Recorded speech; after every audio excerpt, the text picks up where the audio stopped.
Admiral Richard Coleman's hand locked around Elijah Ward's wrist in the middle of the crowded ballroom.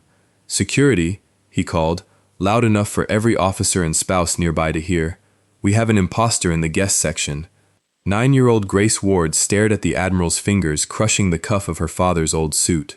Her face changed before she made a sound, then she stepped forward and cried, "Don't touch my dad." Elijah did not pull away. He did not raise his voice. He placed his free hand between Grace and the Admiral and said, very quietly, "Sir, let go of me." Richard pulled harder. The worn sleeve slid past Elijah's forearm, exposing a faded tattoo, a narrow halo suspended over 2 crossed rifles. Somewhere behind them, a glass struck the floor. Richard's face emptied of color.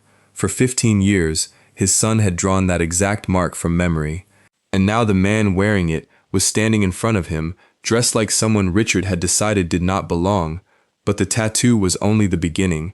The bronze coin in Tyler Coleman's pocket would make denial impossible. Before we see what happened next, subscribe if you believe dignity should never depend on a uniform, a title, or an expensive suit. 6 hours earlier, Elijah Ward had been lying under a 1998 Ford pickup with a flashlight between his teeth. The truck belonged to a retired schoolteacher named Miss Lorna, who had paid for 3 repairs that year with exact change and peach cobbler. Elijah could have replaced the entire starter assembly and charged her more. Instead, he cleaned a corroded connection, tightened a ground strap, and wrote $20 on the invoice. Ward's auto sat between a tire shop and a laundromat on the south side of Richmond, Virginia.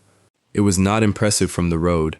The painted sign had faded at the edges, the office coffee was always too strong, and one bay door complained every time it rose.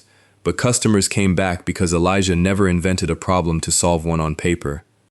At 43, Elijah was tall and lean, with medium dark brown skin, close-cropped black hair, a short beard touched with gray at the chin, and warm brown eyes that seemed to notice more than he said. He wore dark work pants, steel-toed boots, and a charcoal mechanic's shirt with Elijah stitched above the pocket. On most days, the only sign of his former life was the way he arranged tools by reach instead of size, and the way he always knew where every exit was. He had retired from the Army after 22 years, most of them in a reconnaissance unit whose work rarely appeared in photographs. His official rank had been Master Sergeant. The name Saint had belonged to a much smaller part of that life, a name given by men who had survived a night Elijah did not enjoy remembering. He did not display medals in the shop. He kept no framed photographs of himself in uniform. The one wooden box holding those things stayed on the top shelf of his bedroom closet. Grace knew it existed. She also knew not to open it without asking. Since her mother, Naomi, had died from ovarian cancer 4 years earlier, father and daughter had built their home out of small rituals.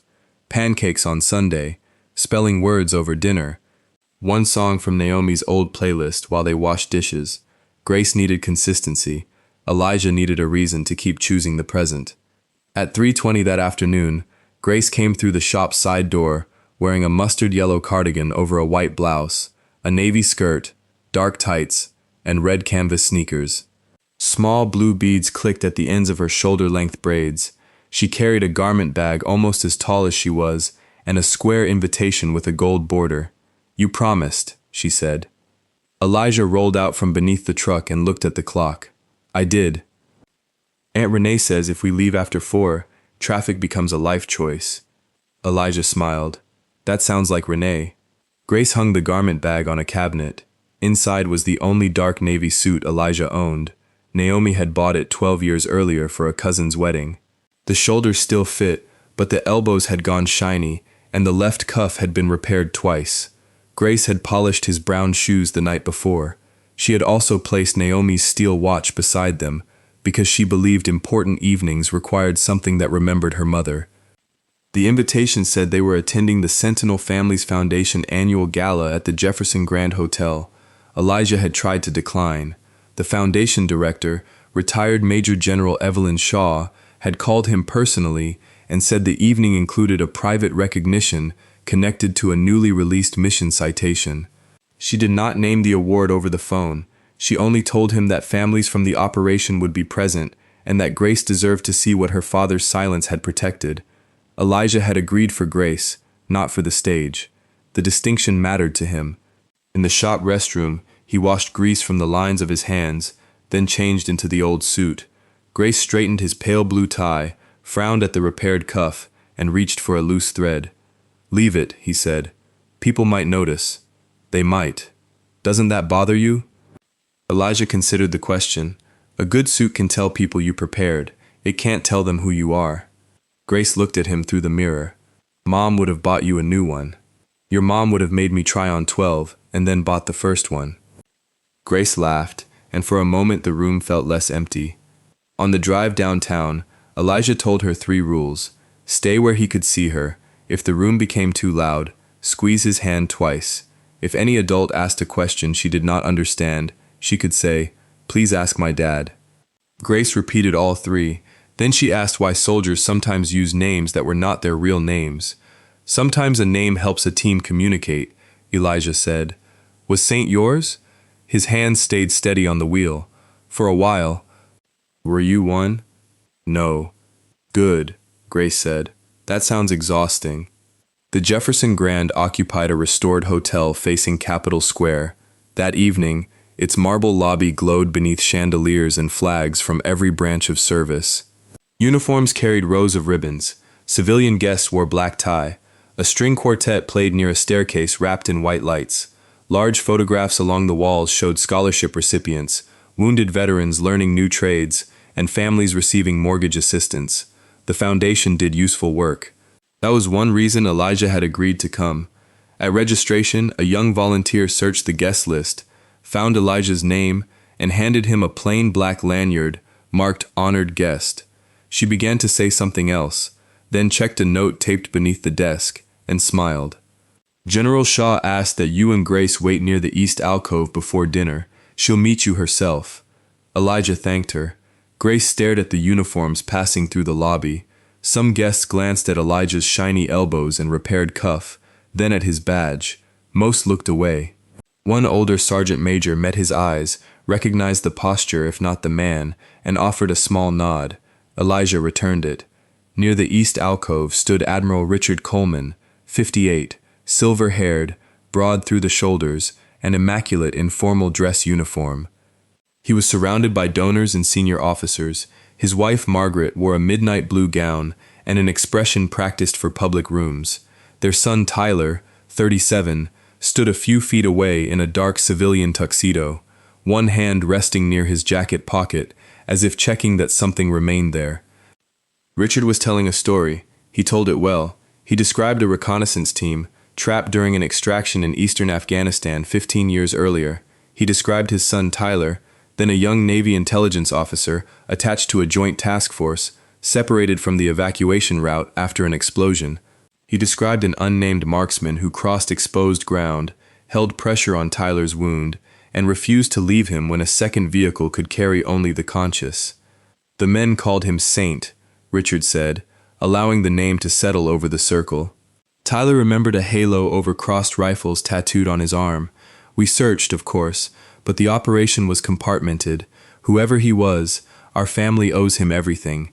Tyler's jaw tightened. Margaret looked at her son, not her husband. Elijah stopped at the edge of the alcove. Grace felt his hand become still. "Is that your story?" she whispered. "Part of it," Elijah said. Tyler heard the voice and turned.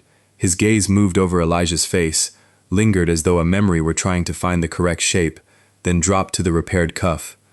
Before he could step forward, a Foundation aide called him toward the ballroom doors to confirm the presentation order. Tyler hesitated, touched the pocket of his tuxedo, and followed.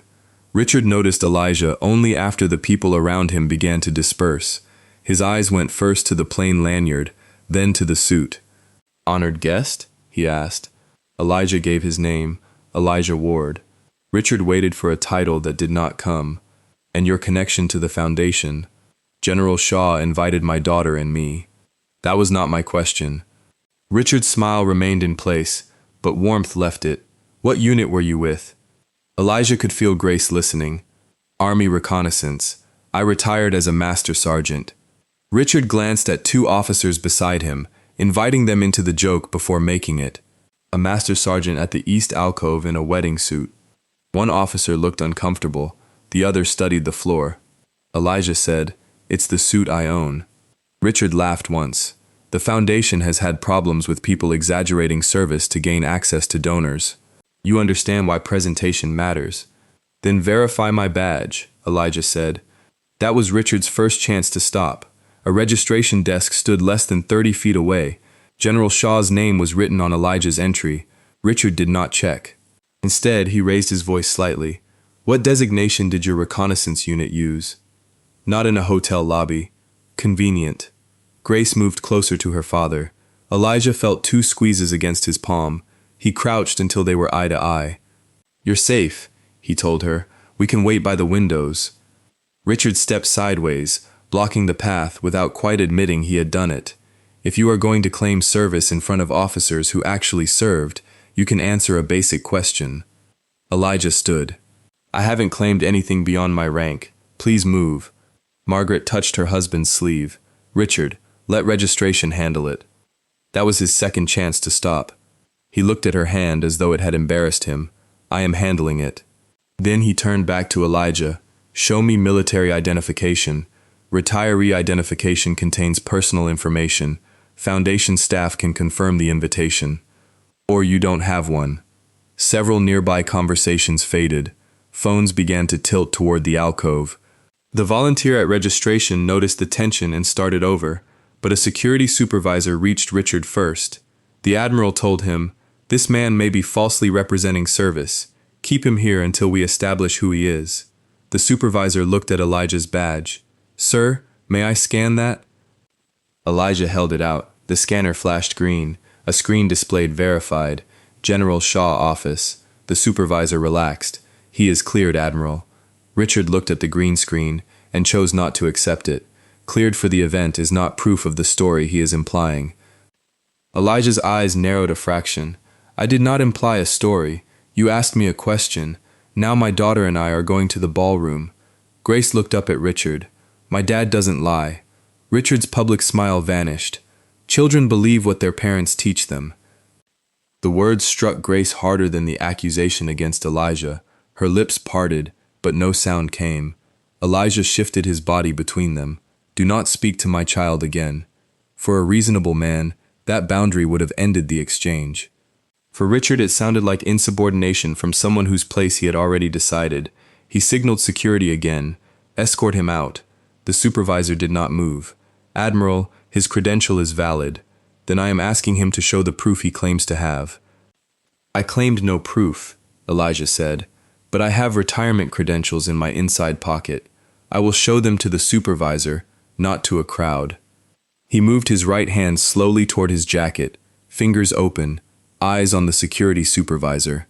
Richard saw the motion and reacted before anyone else could. He seized Elijah's wrist and yanked it away from the jacket. Grace screamed. The quartet faltered, then stopped. Elijah's body changed in a way trained people recognized immediately. His weight settled. His captured hand rotated a few degrees, enough to protect the joint. He could have broken Richard's grip in less than a second. He did not. His free arm extended across Grace, creating distance without touching anyone. Sir, Elijah said, let go of me. Richard tightened his hand. Security. Now. You are hurting him, Grace shouted. Grace, behind me.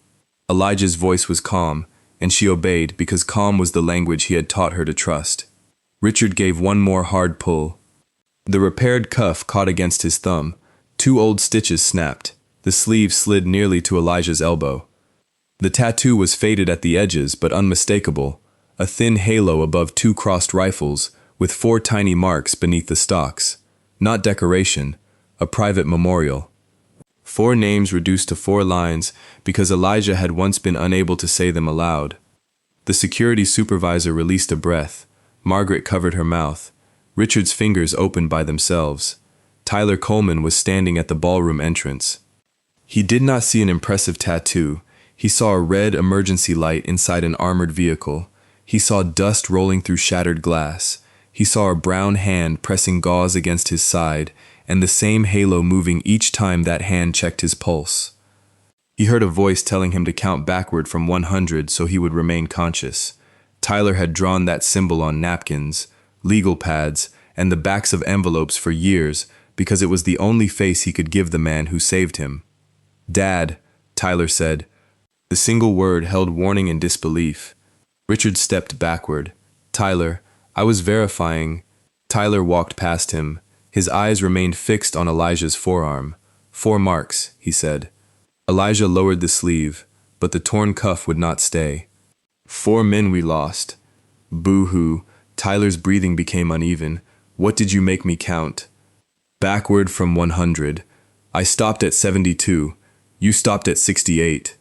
Then you tried to convince me 67 came next twice." Tyler laughed once, and the sound broke into a sob.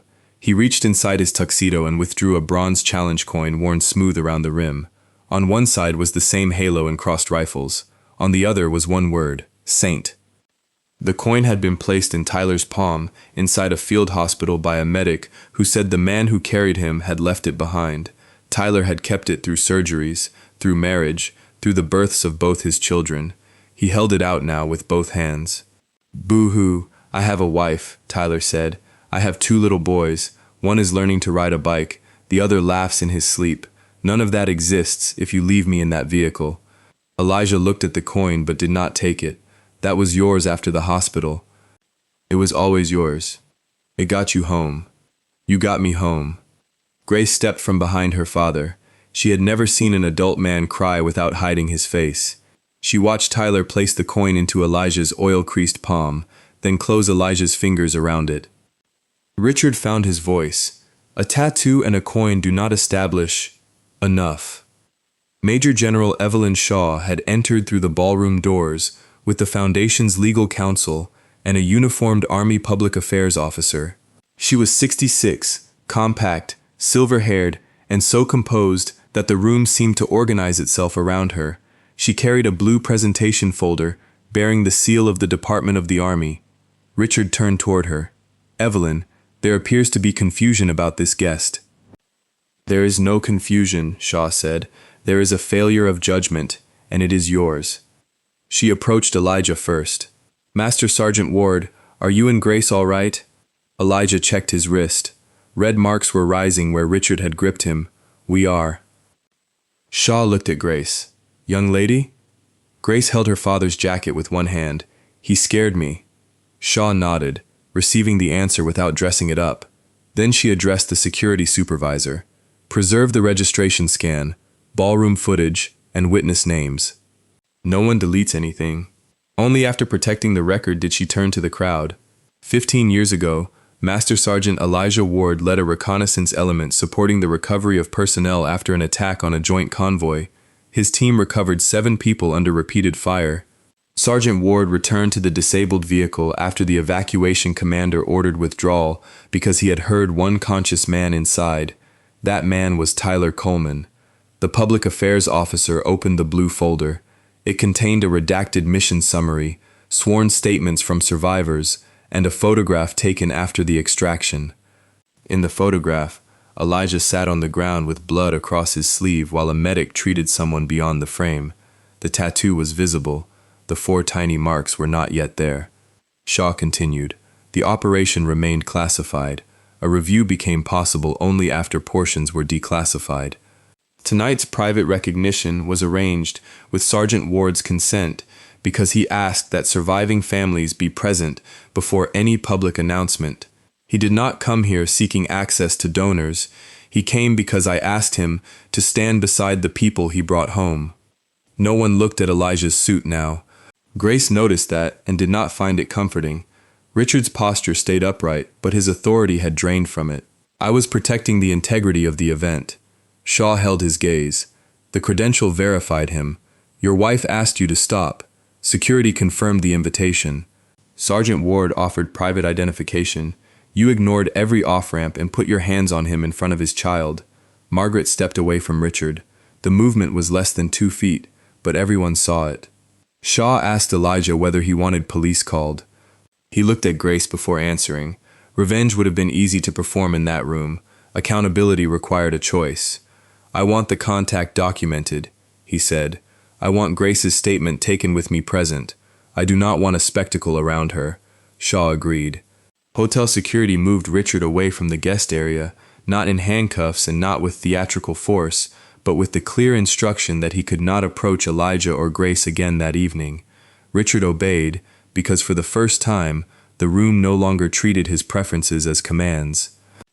The program began 25 minutes late. Grace and Elijah waited in a quiet conference room while a female security officer took Grace's short statement.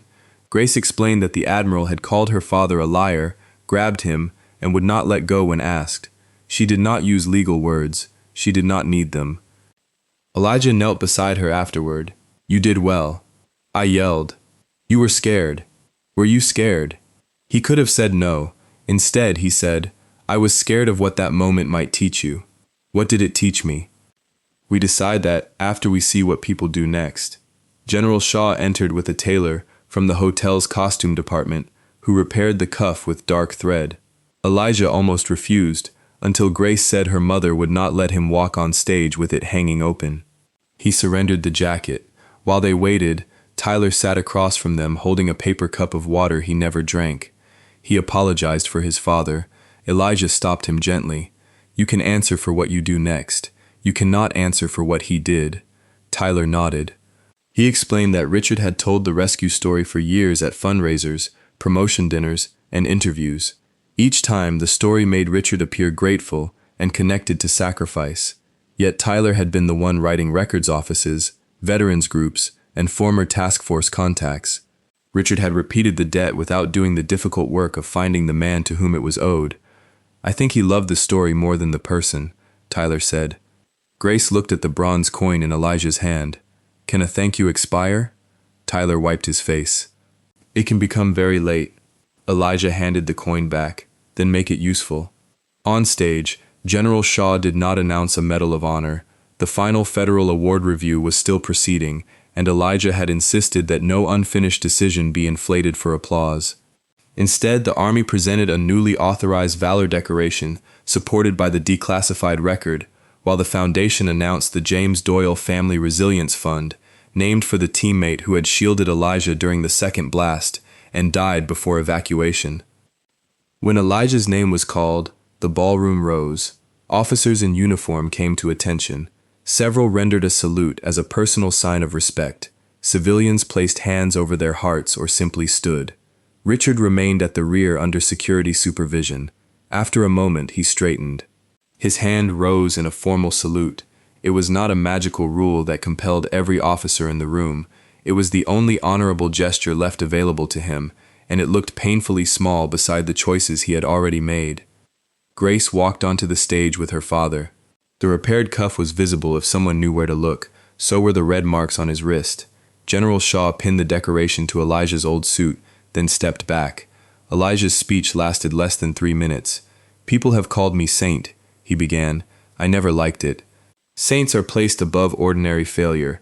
We were ordinary men in a terrible place, doing the next necessary thing."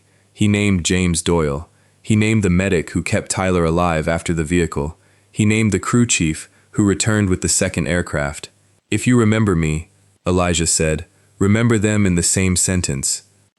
He looked down at Grace. "And remember that service does not make a person worthy of dignity.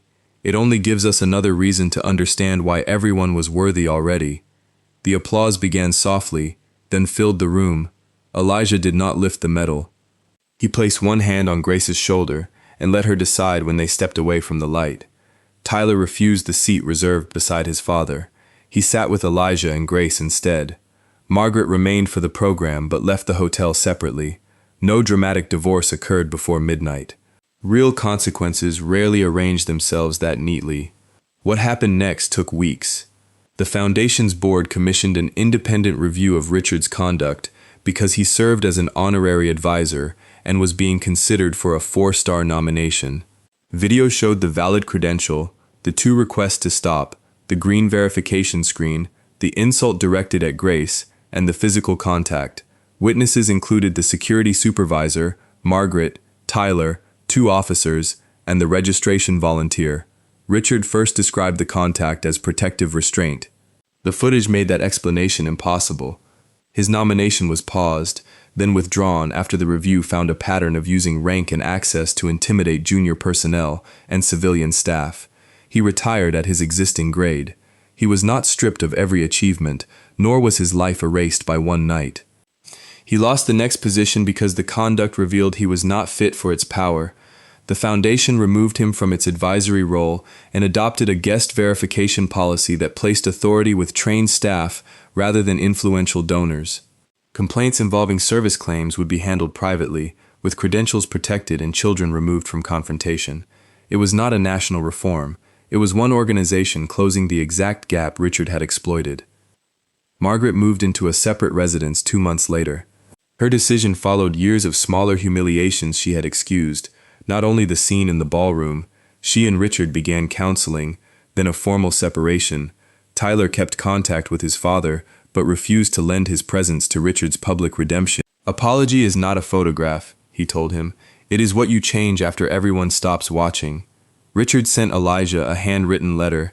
The first version explained too much. Elijah returned it unopened through the Foundation Council. The second was 4 sentences. Richard admitted that he had judged Elijah by clothing, ignored verification, frightened Grace, and used physical force when his authority was questioned. He did not ask forgiveness. Elijah kept that letter, not because it repaired the night, but because Grace had asked whether powerful people could tell the truth after lying to themselves. The review also required Elijah to sit through an interview he had not wanted. 2 retired officers, a civilian ethics advisor, and an attorney met him in a plain conference room. They played the ballroom video from 3 camera angles. On the first screen, Richard looked commanding. On the second, Grace looked very small. On the third, the green verification notice was visible for nearly 7 seconds before Richard ordered security to act anyway. Elijah watched his daughter reach for his jacket and asked them to pause. "That is the part you need to study," he said. The attorney assumed he meant the grip on his wrist. Elijah pointed instead to Grace's face after Richard told her children believed their parents' lies. The physical contact lasted seconds. That sentence can stay with a child for years. The ethics advisor asked what outcome he wanted. Elijah said he did not want Richard publicly destroyed. He wanted the board to decide whether a man who treated verification as optional when it challenged his pride should receive greater command authority. He wanted Grace's name kept out of promotional material.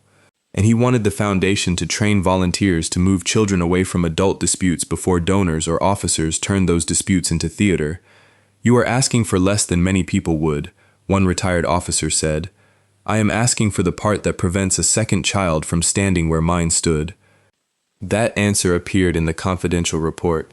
It never became a slogan. Elijah preferred it that way. Elijah took her to a counselor named Dr. Helen Price, who worked with military families. In the first session, Grace drew the ballroom with everyone represented as shoes.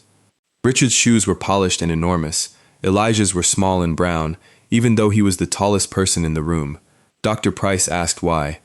"Because everybody looked at his suit before they looked at him," Grace said. "And what would make his shoes the right size?" Grace added herself beside them, holding his hand, someone telling the truth. Elijah did not correct the drawing. He attended every session and learned that protecting a child after fear was less about promising nothing bad would happen and more about proving she could speak when it did. They practiced boundaries at home. Grace could say stop, she could step away, she could ask for help. Elijah could be strong without pretending he felt nothing. The Army's public recognition created another problem. Online strangers argued over whether Elijah deserved a higher decoration, whether the mission details were complete, and whether a mechanic should have attended in an old suit. Some tried to identify the classified unit. Others claimed the whole incident had been staged. Elijah refused to fight strangers over a version of his life they had consumed in 3 minutes. General Shaw helped him release a single statement. The verified record supported the award presented. Remaining operational details would stay protected. Donations should go to the Doyle Fund, rather than to Elijah. The statement ended there. No threats. No victory lap. At school, Grace's classmates saw a news clip and began calling her father Saint. She disliked it immediately. When one boy asked if Elijah could shoot a coin from the air, Grace told him her dad fixed transmissions and burned pancakes. Her teacher later asked whether she wanted to share something about the award with the class. Grace brought Miss Lorna's $20 invoice.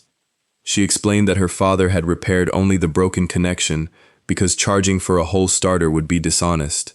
The metal is for one night, she said. This is what he does on normal days. Elijah heard about the presentation from the teacher. He sat in his truck outside the school and allowed himself a quiet minute before driving back to work. The first meeting of the James Doyle Fund took place in the same east alcove where Richard had blocked Elijah's path. General Shaw offered to move it. Elijah said no. Avoiding the place would give one man's behavior too much ownership over it. The registration table now had a privacy screen, a written escalation procedure, and a brightly colored card reminding volunteers to address the credential, not the clothing of the person carrying it. Grace helped arrange pencils. Tyler placed the bronze coin in its case. James Doyle's sister, Kathleen, brought a photograph of James, laughing beside a damaged field stove. She had known the official account of his death, but not the detail Elijah finally shared. James had shoved Elijah behind an engine block before the blast, then complained about Elijah crushing his favorite radio. Kathleen laughed through tears. That sounds like him. Elijah had delayed telling her, because he feared reopening grief. She told him silence had left a blank space where her brother's last kindness should have been. That evening taught Elijah that restraint and secrecy were not always the same virtue. Some truths protected operations, others helped families understand how someone they loved had lived. The fund approved its first grant for a sergeant's husband who needed childcare during a 12-day rehabilitation stay. The amount was modest. There were no television cameras. Grace stamped the envelope and asked whether that counted as part of the medal. No, Elijah said.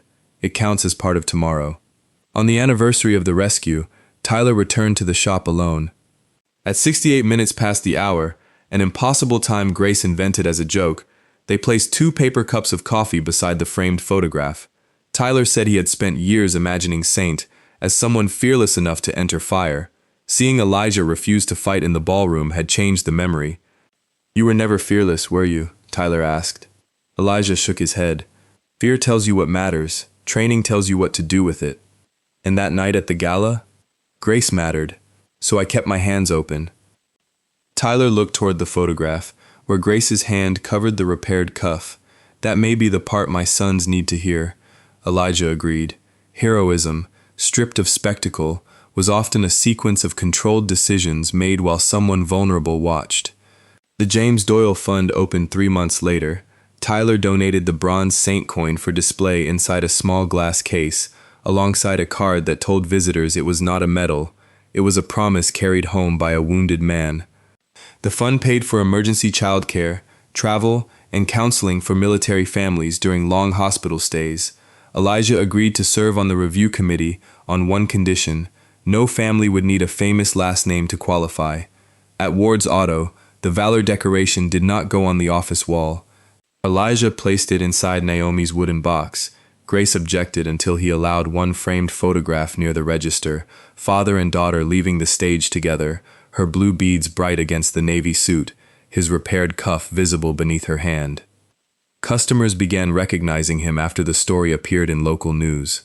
Some asked for selfies. Elijah usually redirected them toward the fund's donation card.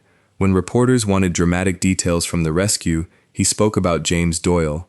When they asked how he stayed calm while Richard held his wrist, he answered, "My daughter was watching." One Saturday morning, Grace sat at the shop counter drawing the halo and crossed rifles. Elijah saw it and felt old memories tighten across his chest. "4 marks?" he asked. Grace shook her head. Beneath the rifles, she had drawn 5 small lines. "Who is the 5th? "Mom," she said. "She helped you come home too." Elijah sat beside her. For a while, neither spoke. The shop filled with the ordinary sounds of a ratchet turning, a radio murmuring, and rain ticking against the bay door. The world had tried to make the story about a tattoo, an admiral, and a public reversal. Grace understood something quieter. The mark mattered because of the people behind it. "Dad?" she asked. "Yeah?" "If he never saw the tattoo, would we still deserve to stay at the dinner?" Elijah looked at the repaired cuff hanging from a hook beside the office door. "Yes. Even if you were only a mechanic? Especially then." Grace nodded as if placing the answer somewhere permanent. Then she slid off the stool and carried Miss Lorna's invoice to the front desk.